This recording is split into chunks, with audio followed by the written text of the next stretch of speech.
Western civilization was nurtured and shaped 2,500 years ago in a small Greek state called Attica and its capital city, Athens.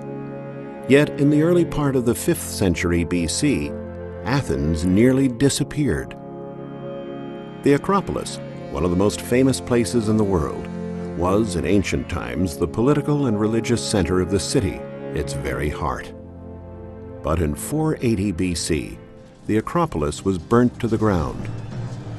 The brave warriors of Athens had been overwhelmed by an invading army of 1 million Persians under the command of the dreaded Xerxes I, the great king of Persia.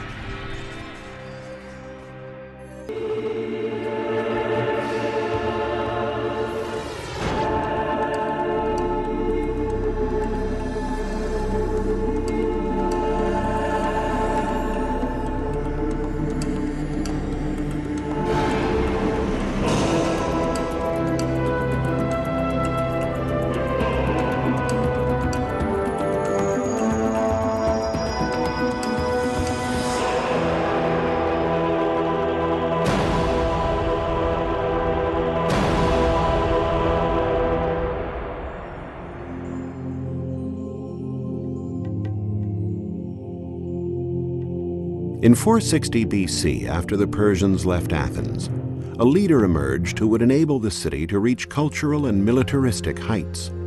His name was Pericles, and he is credited not only with major democratic reforms, but in rebuilding a powerful army and creating some of the greatest monuments of all time. Under Pericles' 30-year rule, the Acropolis the Persians destroyed was rebuilt in a glorious manner. Its principal building was the Great Parthenon, but the hill was filled with dozens of smaller temples, each a masterpiece of design and execution. Pericles led the city through a golden age, which would make the name of Athens immortal.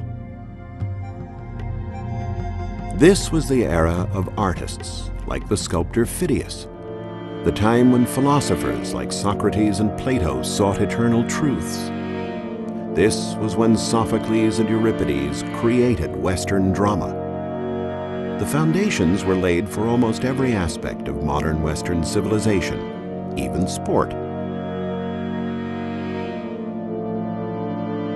Though Pericles succumbed to a deadly plague which decimated a quarter of the Athenian population, his accomplishments live on. Athens was the pinnacle of a dynamic which had been building for thousands of years. Greece is a land of contrasting, often spectacular landscapes. The ancient Greeks believed its woods and waters were populated by gods and goddesses and other supernatural creatures of every kind. In fact, the land was inhabited by a surprising range of very real creatures. The first people who came here arrived nearly 2,000 years before Christ, at the beginning of the Bronze Age.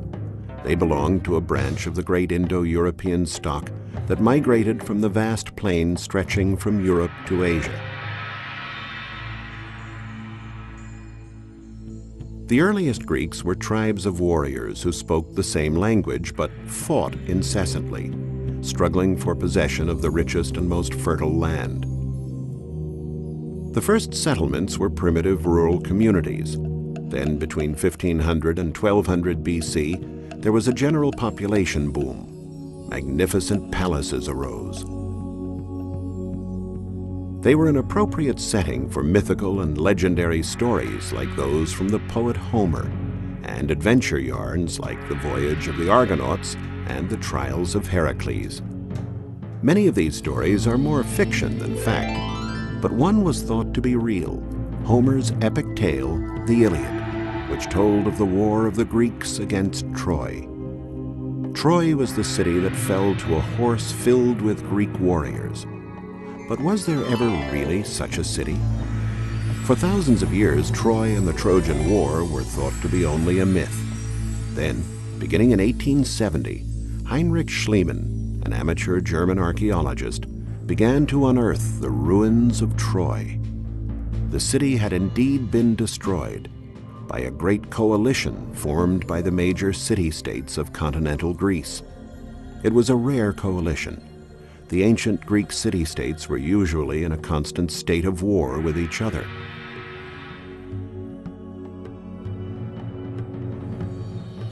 By the 5th century BC, there were about 4.5 million Greeks. It was at this time that Athens emerged as the most famous of the city-states. Athens still lives and thrives today. The modern city surrounds the Acropolis and the remains of the ancient city, showing thousands of years of continuous human habitation. Packed with a population of about 5 million people, it is often chaotic and polluted. Still, it is a living link to a vanished ancient world. In many places, the different periods the city has passed through are stacked one upon the other. But always, soaring majestically above the teeming city, was the eternal Parthenon and the other buildings of the Acropolis. The word Acropolis means the high part of a city, and in fact almost every city in ancient Greece had an Acropolis. Indeed, almost every city began as a settlement atop such a hill.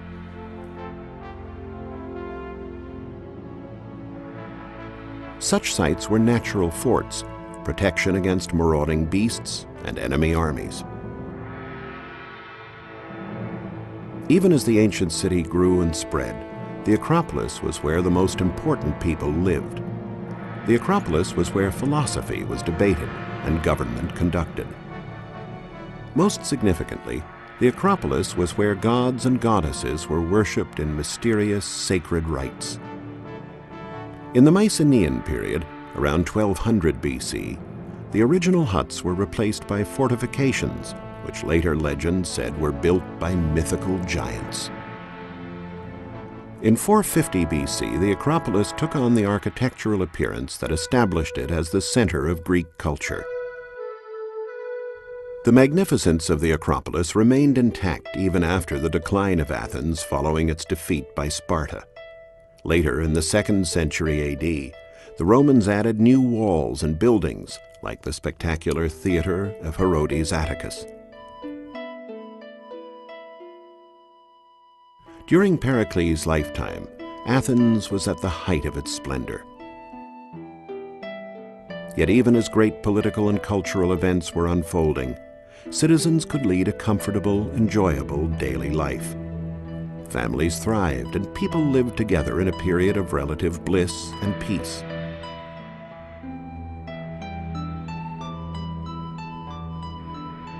The Athenians, like all ancient Greeks, were a pious people.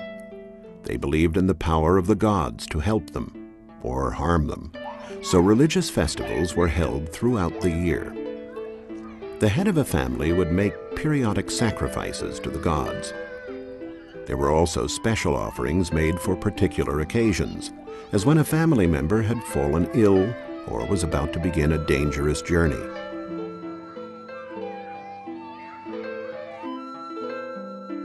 The regular festivals climaxed every 4 years with a great procession to the Acropolis. This was the Pan-Athenia, honoring Athena, the city's protector. All residents, no matter what their rank or occupation, would have been part of the joyous procession. In the ceremony, 2 young virgins would offer the goddess a peplum, a rich gown trimmed with colorful embroidery. The procession would enter the Acropolis through the Propylaea, the monumental entrance designed by architect Mnesicles. In those ancient days, there was a picture gallery with paintings on canvas by Polygnotus and a nude Venus by painter Apelles. All these masterpieces disappeared long ago. After passing the Propylaea, worshippers would go to the inner square. Here stood Athena as warrior, Athena Promachos, 25 feet tall with a golden spear and helmet. It is one of the first statues of Athena. On the right, behind the sacred wall of the Temple of Artemis, one would catch a glimpse of the Parthenon, a perspective which survives today. In ancient times, this building held a curious statue, Athena Apteros. Apteros means without wings.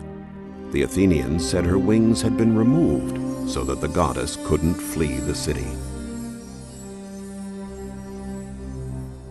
It's the work of architect Callicrates, a real marble masterpiece, sculpted during a truce between one of the many battles of Athens and its eternal rival, Sparta. A woman at this time, between 421 and 406 BC, might not have been allowed to enter this building, the Erechtheum, the most sacred temple on the Acropolis. It housed the city's most important relics, including an olive tree said to have been given by Athena. Here also were believed to be the tombs of Erechtheus and Cecrops, mythical founders of the city. And finally, the Palladium, the most venerated image of Athena, a wooden statuette that simply appeared magically one day. Today, the building's most famous feature is this porch of the Caryatids. Defaced by the ravages of time, these images may well have been portraits of women revered for their beauty, who lived and died here over 2,000 years ago. From microscopic paint chips, archaeologists have reconstructed something of their original vitality. Of course, of all the structures on the Acropolis, the Parthenon, dedicated to the goddess Athena Parthenos, remains the most famous. 100 feet wide and 230 feet long, it has 8 columns on the facades and 17 on each side. Construction began in 447 BC, and archaeologists believe it took 15 years to complete. The spotless marble came from nearby quarries and changes color depending on how the light shines on it. The Parthenon survived largely intact until 1687 AD, when a Turkish army used it to store ammunition, and there was a shattering explosion. Though accidents and pillaging have taken their toll, the glory survives. Archaeological reconstruction allows us to see these treasures as they were meant to be seen thousands of years ago. A look at the eastern gable shows scenes of the mythical battle for control of Athens between the goddess Athena and Poseidon, god of the sea, which, according to mythology, was fought on the Acropolis. Wonderful as the exterior of the Parthenon was, the real meaning of the Parthenon lay inside. The Parthenon celebrated one of Athena's most revered aspects, Athena as virgin. The statue of Athena inside the temple is, by all accounts, one of the most glorious lost treasures of the ancient world. Made of gold and ivory, it was over 40 feet tall. It was so expensive, the cost to build it was enough to outfit 300 warships. Its sculptor, Phidias, was said to have been inspired by the actual presence of the goddess in his studio as he worked. But the exorbitant price so angered the Athenians that Phidias was forced to go into exile for the rest of his life. The statue remained in place until 426 AD. Then an invading army took it to far-off Constantinople, where it was destroyed in a fire which also consumed most of the city. Archaeologists know a lot about it through the so-called statuette of Varvakion, a small reproduction of the Hellenistic period. For countless centuries, Athens and the Acropolis were a beacon for travelers throughout the ancient world. Many were on their way to Delphi, a holy place just northwest of Athens. There was a great temple here dedicated to the god Apollo. Delphi was also the site of a mystic oracle who gave cryptic glimpses of the future. Today, archaeologists experiment with techniques duplicating those available to the ancients, trying to determine just how the marble used at Delphi was brought here and put into place.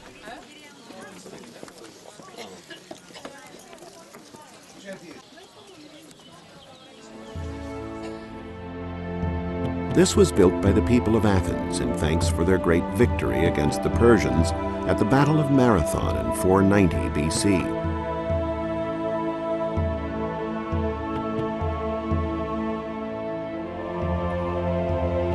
Once these rooms were heaped with shields and spears wrested from the Persians, and devotional statues made of gold and silver. But of course, all these treasures are long gone. Greek women at this time would have visited Delphi, adorned with jewelry and other ornaments. They would have scented themselves with perfume made from herbal extracts like mint, sesame, and cumin, and even worn lipstick. An ordinary day for a family began at dawn. Breakfast for adults and children alike was usually a little bread dipped in wine. As the day went on, the wife would attend to the children and the house, while the husband left for a more public life. Athens offered an almost infinite variety of diversions for a male citizen of the upper classes. Unburdened by regular employment, he could visit and drink with friends, while his wife stayed quietly at home.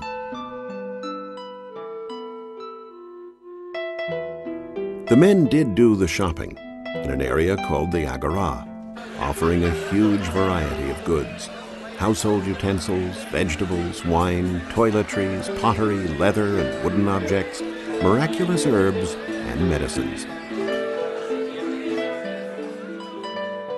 Inevitably, coins were dropped, rolled away, lost, and then found thousands of years later.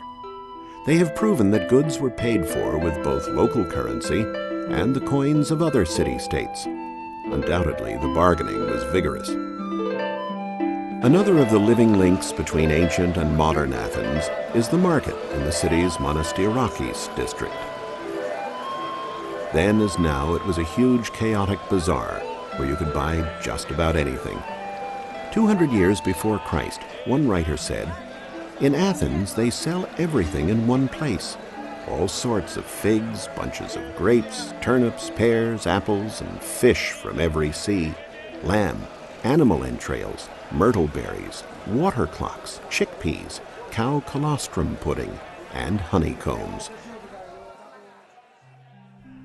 Even if one was of moderate income, the family would still have fish and beans, as well as lots of onions, cheeses, and garlic on the table at mealtime.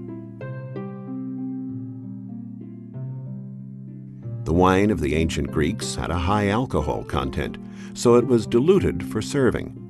1 part wine to 5 parts water. Mixing was done in large bowls and often flavored with scents like thyme, mint, and cinnamon.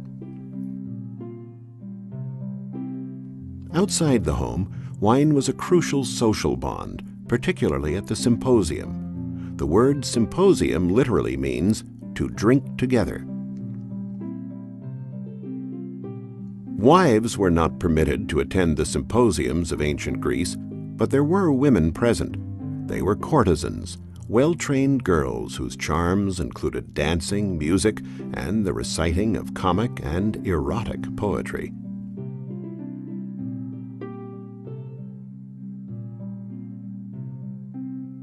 Prostitution was so important in ancient Athens, the great lawgiver Solon included it in his rulings. The trade was concentrated in Kerameikos, a section by the Dippolon Gate, one of the city's most important.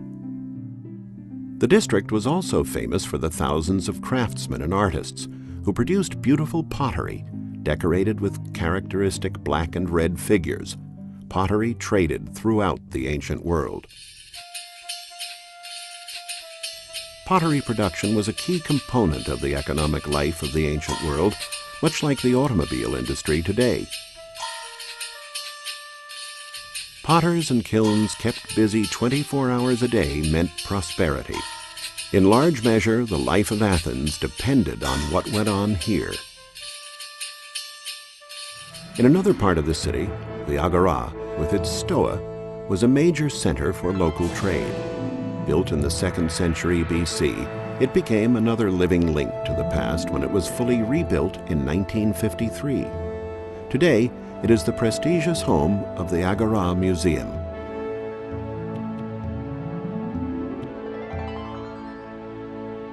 The Stoa, a building with great colonnades and stores for retail sales, not only housed a two-story shopping center, but was also the site where many philosophers of ancient Athens gave their lectures.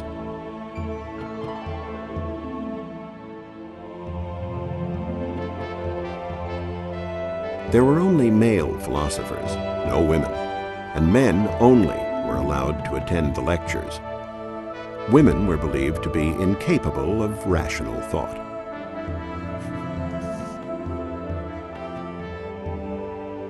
At the center of the Agora stood the Tholos Prytanea, erected during the 5th century BC with a diameter of 60 feet. This is where the Senate of Athens used to gather to debate the issues of the day, what laws to pass, what rival states to ally with, which to fight. Should Socrates be put to death for preaching sedition? The senators were able to continue their sessions into the night because beds were brought in to make their stay more comfortable.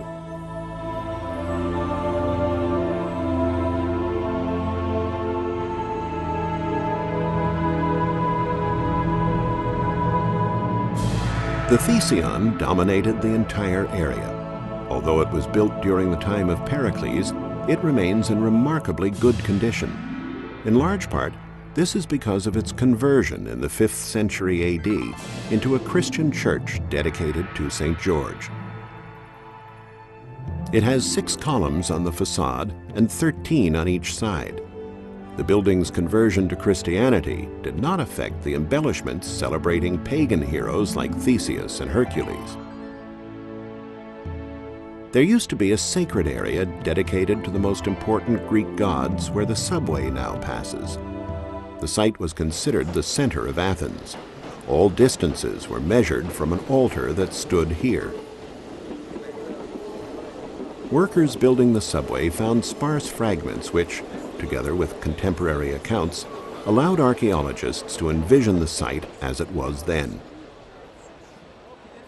The altar was surrounded by a low, square wall.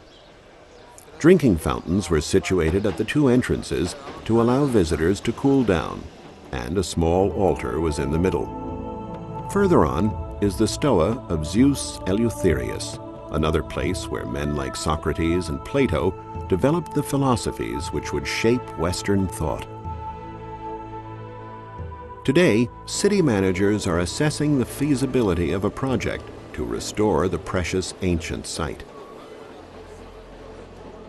In a sense, vast reaches of time are condensed in a place like Athens, the bustling present and the distant past coexisting as one. Athens, which survived the Persians and the plague and all the assaults that followed. Athens, the stage for endless human drama, thousands of years connected by the concerns of countless humans, mothers sending their children out into the uncertainties of an ever-changing world. Athens, the city of philosophers and artists, extraordinary people. Athens, favorite of the gods and goddesses. Athens, the favorite of time.